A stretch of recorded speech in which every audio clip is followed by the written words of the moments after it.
সারা শুভ্রর বুকের সাথে ধাক্কা খেল। লম্বায় সারা শুভ্রর বুক পর্যন্ত। সারা কিছু বুঝে ওঠার আগে শুভ্র সারাকে হুট করে কোলে তুলে নিল। সারা কিছুটা চমকে গেল। কিছু বলার আগেই শুভ্র তাকে খাটে শুইয়ে দিল। শুভ্র উঠে অরুকে আস্তে করে তুলে বেডসাইডে রাখা দোলনার মাঝে রেখে দিল। পরম শান্তিতে ঘুমিয়ে আছে অরু। শুভ্র নিজের শার্টের বোতাম খুলছে, আর এদিকে সারার সমস্ত শরীর কাঁপছে এক অজানা আতঙ্কে। সারার ঠোঁটজোড়া তিত্তির করে কাঁপছে। সরে যাবে সেই বুদ্ধিটাও সারার মাথায় আসেনি তখন। সারা পুরো হতবাক হয়ে গেল শুভ্রর নেশা ভরা চোখের দিকে তাকিয়ে। সে জানে এই আজ তার সর্বনাশ লেখা, তবুও চোখ সরাতে পারল না। শুভ্র শার্ট খুলে মেঝেতে ছুঁড়ে ফেলে দিল। এটা দেখে সারা সরে যাবে ঠিক তখনই শুভ্র তার শরীরের সমস্ত ভার সারার উপর ছেড়ে দিল। সারা কাঁপা কাঁপা ভয় জড়িত কণ্ঠে বলে উঠল, কি করছেন? সারার মুখ দিয়ে আর কথা বের হলো না। শুভ্র সারার গোলাপি ঠোঁটজোড়া নিজের দখলে নিয়ে নেয়। শুভ্র এবার সারার ওড়না সরাতেই সারা কেঁদে উঠল। সারার কান্নার শুভ্রর কান অবধি গেল না। সে সারাকে কাছে পাওয়ার নেশায় মগ্ন। সারার সমস্ত শরীর বিচরণ করছে শুভ্র। ঝাঁপিয়ে পড়ল নিজের রাজত্ব স্থাপনের এক চতুর্দশী কন্যার ওপর। সারা এক সময় শুভ্রর দেওয়া ভালোবাসা নামক যন্ত্রণায় জ্ঞান হারালো। সূর্য মামা এখনো ওঠেনি। চারিদিকে ঘোর অন্ধকার।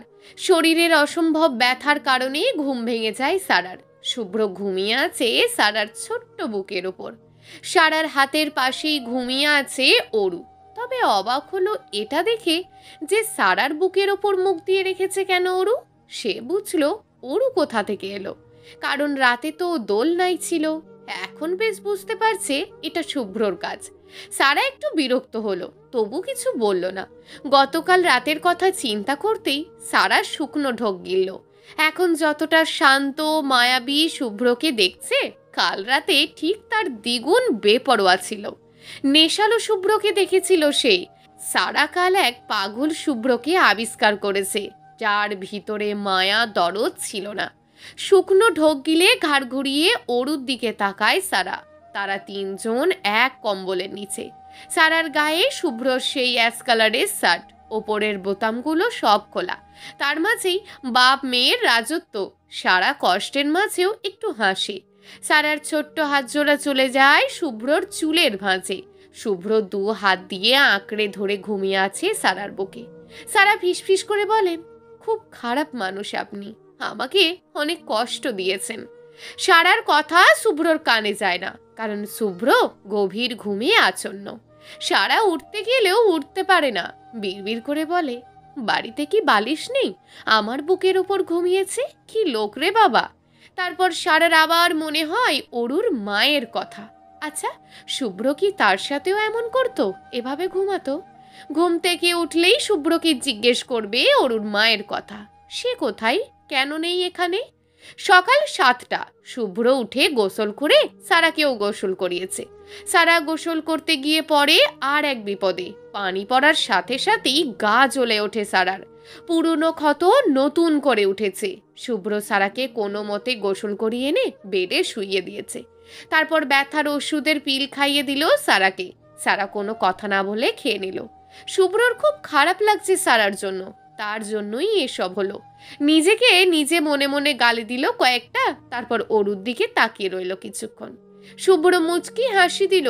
ভোর রাতে যখন অরু কাঁদছিল, তখন শুভ্র উঠে অরুকে ফিডার খাওয়ায়। তখন তার মাথায় একটা দুষ্টু বুদ্ধি আসে। সে চুপচাপ অরুকে সারার পাশে নিয়ে গিয়ে সারার বুকের কাছে শুইয়ে দেয়। শুভ্রর এটা করার কারণ যাতে অরু কখনো সারাকে নকল মা না ভাবে। অরু যখন রেসপন্স করছিল, তখন অরুকে সারার বুক ঘেঁষে শুয়ে দিয়ে সেও সারার বুকে মাথা রেখে ঘুমিয়ে যায়।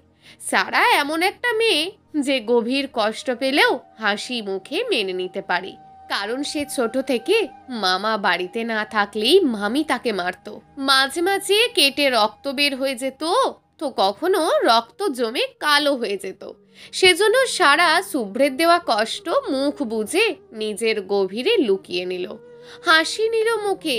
সারার একটা কথা, হাসি হলো সব কিছুর সমাধান। কাউকে কখনো নিজের কষ্টটা দেখাতে নেই, মানুষ উপহাস করবে। শুভ্র সারাকে সকালের নাস্তা করাতে নিচে নিয়ে গেল, যদিও সারা খুঁড়িয়ে খুঁড়িয়ে হাঁটছে। শুভ্র চোখ ফাঁকি দিতে চাইল, তবুও পারল না। সারা ধীরে ধীরে সিঁড়ি বেয়ে নিচে নেমে এলো। তারপর সোফায় বসতে যেতেই অরু কেঁদে উঠল শুভ্রর কোলে। শুভ্র তখন খাওয়া বাদ দিয়ে অরুর ফিডার হাতে নিতেই সারা বলে ওঠে, আপনি খেয়ে নিন, ওকে আমার কাছে দিন, আমি খাইয়ে দিচ্ছি। শুভ্র কিছু না বলে অরুকে সারার কোলে দিয়ে গেল।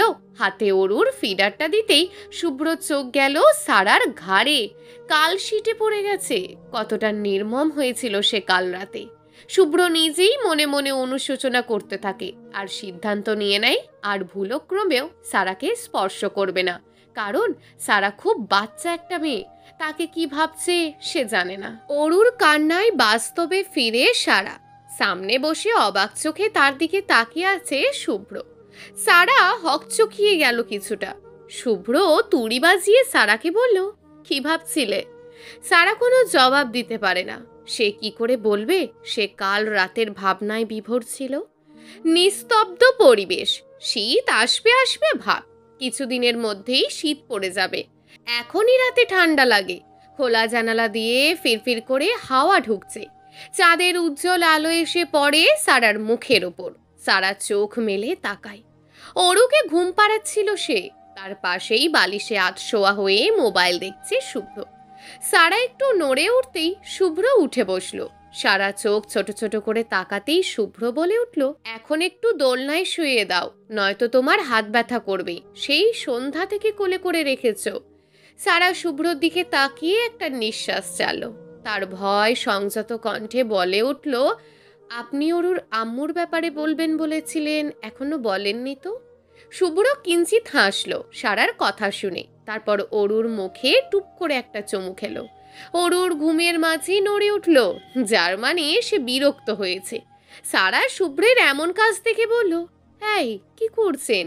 মেয়েটা আমার মাত্র ঘুমিয়েছে আর আপনি ওরে তুলবেন? শুভ্র বুড়ো কুচকে জিজ্ঞেস করলো, মেয়েটা কার? সারা এবার বিড়ম্বনায় পড়ে গেল। কি উত্তর দেবে সে? তার তো বাচ্চা অনেক পছন্দের। সেই ছোট থেকে পাশের বাড়ির মারিয়াকে সময় পেলেই কোলে নিয়ে ঘুরতো।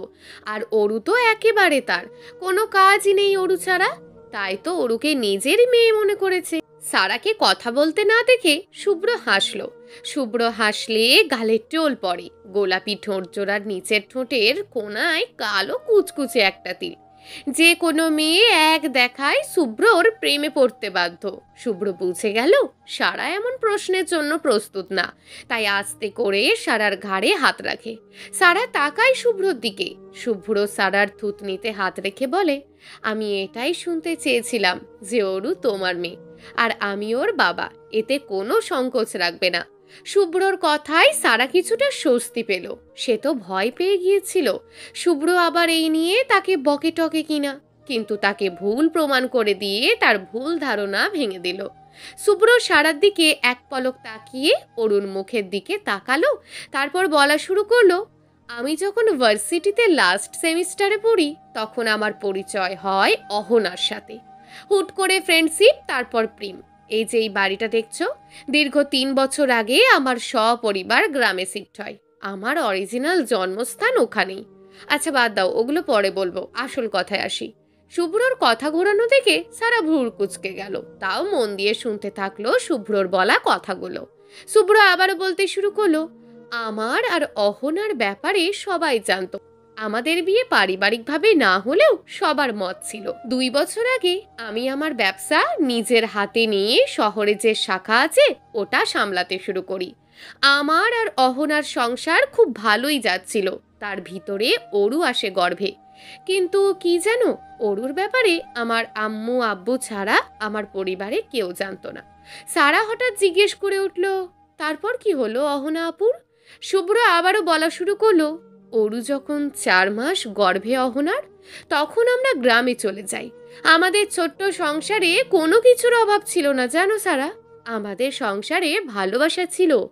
সময় নদীর স্রোতের মতন বহমান, খুব তাড়াতাড়ি বয়ে যায়। তার মাঝে অরু দুনিয়াতে এলো। সেদিন আমাদের খুশি দেখে কে? অরু তার দাদা দাদিকে এখনো দেখেনি। সারা উৎসাহ নিয়ে জিজ্ঞেস করলো, তাহলে অহনা আপু কোথায়? শুভ্র মুচকি হেসে উঠে দাঁড়ালো, তারপর সারার দিকে তাকিয়ে বলল, ও নেই, ওর অ্যাক্সিডেন্ট হয়েছিল। আর কিছু বলতে চায় না, বাদ দাও বলেই শুভ্র বারান্দায় চলে যায়। এদিকে সারার চোখ বেয়ে পানি গড়িয়ে পড়ছে। সারা খুব কোমল হৃদয়ের মেয়ে, তার খুব কষ্ট হচ্ছে অরুর জন্য। এই বাচ্চা মেয়েটা জানে না তার মা আর নেই। সারার চোখের পানি হাতের তালুতে মুছে বলল, না না, আমি আছি তো, অরুর মা আমি, আমার মেয়েও। দূর থেকে শুভ্র সারার কথা শুনে শব্দহীন তৃপ্তির হাসি আসলো। শুভ্র আকাশের দিকে তাকিয়ে মনে মনে বলল, আমাকে মাফ করে দিও সারা, আমি চেয়েছিলাম অরুকে নিজের মেয়ের মতন ভালোবাসো, তাই এই কথাগুলো বলেছি। আমি চাই না অরুর আসল সত্যি তুমি জেনে ওকে মায়ের স্নেহ থেকে অবহেলা করো। হয়তো করবে, ভালোবাসবে, জানি না কি হবে। প্রায় ঘন্টাখানেক পর শুভ্র ঘরে আসলো। এসে লাইট নিভিয়ে খাটের দিকে তাকালো। অরুকে বুকের মাঝে নিয়ে সারা গভীর ঘুমে তলিয়ে গেছে। শুভ্র বেশ কিছুক্ষণ তাকিয়ে রইল সারার মুখের দিকে। নিতান্তই বাচ্চা মেয়েটা, যদিও ম্যাচিউরিটি আছে, সব কিছু বোঝে, সব সামলে নিতে জানে, তবুও বয়সের ফারাক তো অনেক। শুভ্র একটা দীর্ঘশ্বাস ফেলল, তারপর সোফায় গিয়ে শুয়ে পড়ল, কারণ সে জানে সারার পাশে গেলে সে নিজের মধ্যে থাকে না, নেশাক্ত হয়ে যায় সারার নেশায়। চারিদিকে কালো অন্ধকার কমে আসছে, সূর্য মামা হয়তো উদয় হবে একটু পরেই। অরুর কান্নায় ঘুম ভেঙে যায় শুভ্রর। চোখ ডলতে ডলতে সোফা থেকে উঠে আসে খাটের কাছে, তারপর অরুকে কোলে নিয়ে পায়চারি শুরু করে। শুভ্র সারার দিকে তাকিয়ে দেখে সে এখনো গভীর ঘুমে বালিশে মাথা রেখে গুটিসুটি মেরে শুয়ে আছে, পা গুটিয়ে বিড়াল ছেনার মতন। শুভ্র একটু চোখ ছোট করতেই দেখতে পেল ঠোঁট উল্টে বাচ্চাদের মতন ঘুমাচ্ছে। শুভ্র হেসে ফেলল সারা কিউট মায়াবী মুখের দিকে তাকিয়ে। শুভ্র অরুকে কোলের মধ্যে ভালোভাবে নিয়ে সারার পাশে বসে টুপ করে সারার ঠোঁটে একটা চুমু খেয়ে নিল। সারা কিছু বুঝল না। শুভ্র এবার অরুকে নিয়ে রুম থেকে বেরিয়ে গেল। শুভ্র নিচে এসে কিচেনে চলে গেল, তারপর অরুর জন্য দুধ গরম করলো, সেটা ফিডারে ভরে অরুকে খাওয়াতে লাগলো। শুভ্রর এখন আর আগের মতন ঘুম হয় না। সব সময় মনে হয় এই বুঝি তার মেয়ে কান্না করলো খিদের জন্য।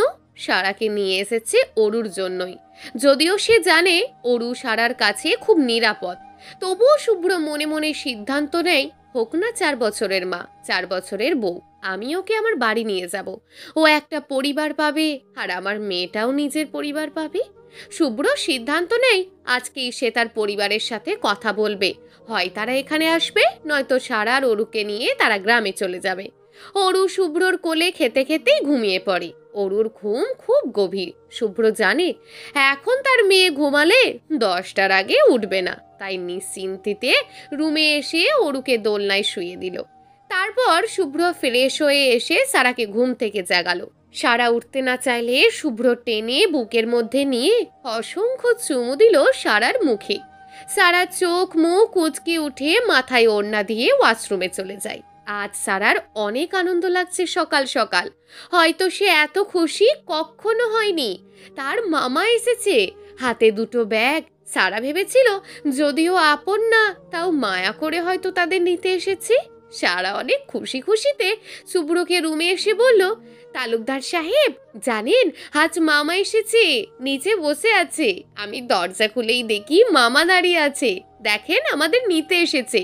বিয়ের পর তো মেয়েদের আবার বাপের বাড়ি যেতে হয়, তাই নিতে এসেছে। শুভ্র অফিসের ফাইল চেক করছিল খাটের ওপর বসে। তখন সারার বলা কথা শুনে সারার সাথে নিচে আসে। সারা আসতে চায়নি, সে বলেছে, আরে আমি অরুর জামা কাপড়গুলো ব্যাগে ভরে নি, আমরা যাব তো, তাহলে বেশি সময় লাগবে না গোছাতে, আপনি যান আমি আসছি। শুভ্র কিছু না বলে মুচকি হেসে বলল, পাগলি। সারা কিছুটা লজ্জা পেয়ে ওড়নার কোণ দিয়ে মুখ ঢেকে রুমে চলে গেল। এদিকে শুভ্র নিচে নেমে এসে সোফায় বসলো।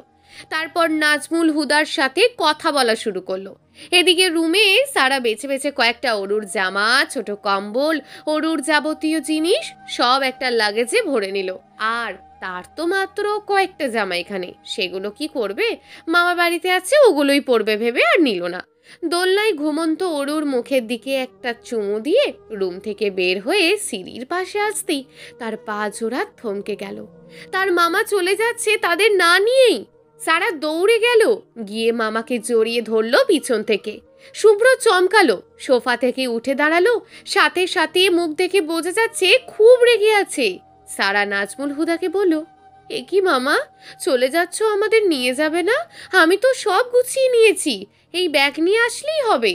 সাথে সাথে নাজমুল হুদা সারাকে ছাড়িয়ে দিয়ে বললেন, আমি তোকে নিতে আসিনি, তুই আমার ঘাড়ে বোঝা ছিলি, সেটা শুভ্র নিয়ে নিয়েছে এখন। আর তোর জিনিসপত্রগুলো যেন বোঝা, তাই দিতে আসলাম। আর আমি তোর কোনো মামা টামা না, তোকে পেয়েছিলাম মেলায়, আগুন লেগে গেছিল, পরিবার তো খেয়েছিলি, তারপর আমাদেরও খাচ্ছিলি। বলি সারাকে ধাক্কা দিয়ে গটগট করে বেরিয়ে গেল নাজমুল হুদা। সারা এক দৃষ্টিতে তাকিয়ে রইল নাজমুল হুদার দিকে। সারা স্তম্ভ হয়ে গেছে। শুভ্র সারার পাশে এসে দাঁড়ায়, সারার ঘাড়ে হাত দেয়। সারা নিশ্চুপ হয়ে চোখ দিয়ে পানি পড়ছে অনবরত। পাথর হয়ে গেছে সে। শুভ্র বুঝলো আঘাতটা বেশি হয়ে গেছে, যা সহ্য করতে পারেনি সারা, তাই এমন ইমোশনলেস হয়ে গেছে। সারার স্লাইন চলছে, চোখ বিয়ে পড়ছে ধারাবিহীন নোনা জল। সে এই শোকটা নিতে পারেনি, লজ্জায় কষ্টে পাথর হয়ে গেছে সে। শুভ্র তখন সারাকে কোলে করে রুমে নিয়ে আসে, তারপর ডাক্তারকে কল দেয় সাথে সাথে। ডাক্তার এসে চেক আপ করে সারাকে। অনেকক্ষণ দেখার পরে সারাকে স্যালাইন দিয়ে দেয়, তারপর বলে রোগীর হয়তো কোনো কারণে খুব কষ্ট পেয়েছে, যার কারণে স্ট্রোকও করতে পারত, কিন্তু ভাগ্য ভালো থাকায় ভালোর ওপর দিয়ে গেছে বলে দম ছাড়ে ডাক্তার ইলিয়াস, শুভ্রর পারিবারিক ডাক্তার সে। ডাক্তারের কথা শুনে শুভ্র কিছুটা অবাক হয়। এতটুকু কারণে একটা মেয়ে এত কষ্ট পেতে পারে তার ধারণা ছিল না। শুভ্র ডাক্তারকে বলে, এখন কি করব? ডাক্তার ইলিয়াস তখন বলে, আমার মনে হয় মেয়েটাকে তার পরিবারের কাছে নিয়ে যাও। অনেক সময় এমন হলে একটা হাসি খুশি পরিবারে মিশে থাকলে ঠিক হয়ে যায়। বলেই ডাক্তার চলে যায়। এদিকে শুভ্র চিন্তায় পড়ে যায়, কি করবে সে এখন? সে জানে মেয়েটাকে মাত্র সে চুক্তিতে বিয়ে করেছে, কিন্তু মেয়েটা অসুস্থ হলে তার মেয়েকে কে দেখবে, তার মেয়ের কে খেয়াল রাখবে? শুভ্র আর ভাবতে পারছে না। সারার মাথার কাছে বসে অরুর দোলনায় ঘুমন্ত অরুর দিকে তাকালো, তারপর বিড়বিড় করে বলল, বাবার চেয়ে শক্তিশালী কোনো পুরুষ হয় না, আর মায়ের চেয়ে যত্নবান কোনো নারী হয় না। আমি চাই আমার অরু কখনো এই দুটোর অভাব না পাক। আমি জানি সারা অরুকে খুব ভালোভাবে মায়ের মতন আগলে রাখবে। শুভ্র আর কিছু ভাবতে পারল না। পকেট থেকে ফোনটা বের করে সারার দিকে একবার তাকালো। কি সুন্দর মা মেয়ে দুজন ঘুমাচ্ছে, আর সে চিন্তায় পড়েছে। মুচকি হাসল শুভ্র। সারার কপালে ঠোঁট ছুঁয়ে দিয়ে উঠে ফোনের ডায়াল প্যাড থেকে বাবা নামটা সেভ করা ছিল, কল লাগালো তার বাবার ফোনে। প্রায় 25 মিনিট কথা বলে রুমে এসে তৃপ্তির একটা হাসি হাসলো। সে জানতো তার বাবা মা কোনোদিনও দ্বিমত করবে না, আজকেই নিয়ে যেতে বলেছে। শুভ্রর মা তো সারার অসুস্থতার কথা শুনে না জানা অচেনা মেয়ের জন্য এখানে চলে আসতে চাইছিল। শুভ্র বলেছে সারা একটু সুস্থ হলেই তারা আসবে। শুভ্র ফোনটা চার্জে দিয়ে সোফায় বসে অফিসের কাজগুলো করতে থাকলো। দেখতে দেখতে কেটে গেছে 2 দিন। শুভ্র আজ গ্রামে যাবে, ও হয়তো এবার থেকে সেখানেই থাকবে। শুভ্র নিজের ব্যবসা নিজের বাবার হাতে তুলে দেয়, তারপর গ্রামের উদ্দেশ্যে রওনা দেয়। সারা আগের চেয়ে সুস্থ হয়েছে, কিন্তু মনটা মরে গেছে। তার আগের মতন হাসে না সারা, কিন্তু অরুকে সবসময় ঠিক মতন কেয়ার করে। শুভ্র এতেই খুশি। শুভ্রতে ট্রেন রাত 11টায়। যদিও শুভ্র গাড়িতে যেতে চেয়েছিল, তবে সারা ট্রেনে যেতে চেয়েছে। সারা নাকি এর আগে কখনো ট্রেনে যায়নি। শুভ্র অবাক হলো না, কারণ সে জানে সারাকে তার মামা মামি বাড়ি থেকে বের হতে দিত না। সময় মতন ট্রেনে উঠে পড়ল শুভ্র সারা। শুভ্র এক হাত দিয়ে লাগেজ নিয়েছে, আর অন্য হাতে সারার হাত শক্ত করে ধরেছে, যেন ছেড়ে দিলেই হারিয়ে যাবে। সারার কোলে ছোট্ট অরু ফ্যাল ফ্যাল করে তাকিয়ে আছে সারার মুখের দিকে। শুভ্র নিজেদের জন্য একটা আলাদা কেবিন নিয়েছে। ট্রেন চলতে শুরু করলো। সারা জানালা দিয়ে বাইরে তাকিয়ে চারিপাশে ফেলে চলে আসা অন্ধকার প্রকৃতি দেখছে। শুভ্র সারার থেকে অরুকে নিয়ে নিল, তারপর সারাকে এক হাতের বাহুডারে নিল, তারপর সারার হাতে একটা ব্যাগ ধরিয়ে দিল। সারা শুভ্রের দিকে তাকাতেই শুভ্র হেসে বলল, খুলে দেখো। সারা ব্যাগ খুলে দেখলো তার ভিতরে চকলেট, চিপস, ভাজা, বিস্কুট, চাটনি, কোল্ড ড্রিঙ্কস সব আছে। সারা মনে মনে অনেক খুশি হলো, কিন্তু সেই খুশি বাইরে প্রকাশ পেল না। মুখে কিঞ্চিত হাসি টেনে বলল, এগুলো কখন আনলে? শুভ্র টুপ করে সারার কপালে চুমু খেলো। সারা স্তব্ধা খেয়ে গেল। শুভ্র তারপর ফিসফিস করে বলল, কাল রাতে তোমার শাশুড়ি বলেছে এগুলো কিনে রাখতে, ট্রেনে তোমার লাগবে, তাই আমি আগেই কিনে রাখছিলাম। নাও, খাওয়া শুরু করো। সারার ঠোঁটে এবার এক চওড়া হাসি ফুটলো। এক এক করে খাবার বের করে খাওয়া শুরু করলো সে। দীর্ঘ 2 বছর পর ঘরের ছেলে ঘরে ফিরছে, তাও একেবারের জন্য। নিজের ব্যবসা এবার গ্রামে থেকেই সামলাবে শুভ্র। বিশাল বড় 3 তলা বাড়ি আব্রাহাম তালুকদার বাড়ি প্রতিষ্ঠিত করেছিলেন। তার নাম অনুসারে বাড়ির মেন গেটে বড় বড় করে লেখা তালুকদার নীর। শুভ্রর বাবা চাচারা 3 ভাই 1 বোন।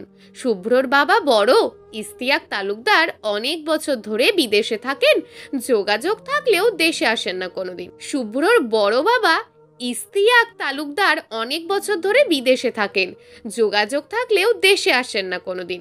শুভ্রর বড় চাচি আমেরিকার নাম লেচি, আর তার চাচাতো বোন অরিনা লেচি। শুভ্রর বাবা মেজো, নাম ফারুক তালুকদার। শুভ্রর মা মিসেস অনিতা। শুভ্রর একটা ছোট বোন আছে, নাম ফাতিহা তালুকদার, বয়স 17, ইন্টার প্রথম বর্ষে পড়ছে। শুভ্রর ছোট চাচা আনিস তালুকদার, স্ত্রী সুমনা খাতুন। তাদের 1 মেয়ে 1 ছেলে। মেয়ে আনিশা তালুকদার, বয়স 16, এবার মাধ্যমিক দেবে। আর ছেলে অন্তু তালুকদার, বয়স 12, ক্লাস 6-এ পড়ে। শুভ্রর একটা ফুপি। এই পরিবারেই সে থাকে। স্বামী মারা গেছে অনেক বছর আগে, তখন থেকেই এখানে থাকে। নাম মনিরা তালুকদার। তার 1 ছেলে 1 মেয়ে। ছেলে শ্রাবণ তালুকদার, বয়স 26। শুভ্র আর শ্রাবণ হচ্ছে পিঠাপিঠি। শ্রাবণ বর্তমানে ব্যাংকে চাকরি করে। সে কোনো মতেই ব্যবসা করতে রাজি ছিল না, তাই আর কেউ জোরও করেনি। আর মেয়ে শান্তা তালুকদার, বয়স 19, উচ্চ মাধ্যমিক পরীক্ষা দিয়েছে। শুভ্র বাড়ি ফিরছে শুনে রান্না করতে বিজি অনিতা আর সুমনা, আর হাতে হাতে কাজ করে দিচ্ছে মনিরা। এবাড়ির সকলের চোখের মনি শুভ্র। কখনো কারোর সাথে উঁচু গলায় জোর করে কথা বলেনি, যতই রাগ হোক তাও কারোর মুখের ওপর কথা বলে নাই। শুভ্রদের ট্রেন এসে থামলো নির্দিষ্ট গন্তব্যে। শুভ্র সারার হাত ধরে লাগেজ নিয়ে বের হয়ে এলো স্টেশন থেকে। তারপর একটা গাড়ি ঠিক করে উঠে পড়লো গাড়িতে। গন্তব্য তালুকদার বাড়ি। গাড়িতে উঠে সারা আবার ঘুমিয়ে গেল শুভ্রর কাঁধে মাথা রেখে। তারপর রাস্তার ঝাঁকুনিতে হালকা চোখ মেলে শুভ্রকে বলল, চলবে গল্প 4 বছরের চুক্তির মা, লেখিকা বোকাফুল। প্রিয় দর্শক বন্ধুরা, এই গল্পটি চলমান এবং এখনও বেশ কয়েকটি পর্ব দেওয়া হবে। পরবর্তী পর্বগুলো নিয়মিত পেতে আমাদের চ্যানেলটিকে অবশ্যই সাবস্ক্রাইব করে রাখবেন। দেখা হবে পরবর্তী ভিডিওতে। ততক্ষণ ভালো থাকুন, সুস্থ থাকুন এবং নিজের পরিবারের খেয়াল রাখুন। ধন্যবাদ।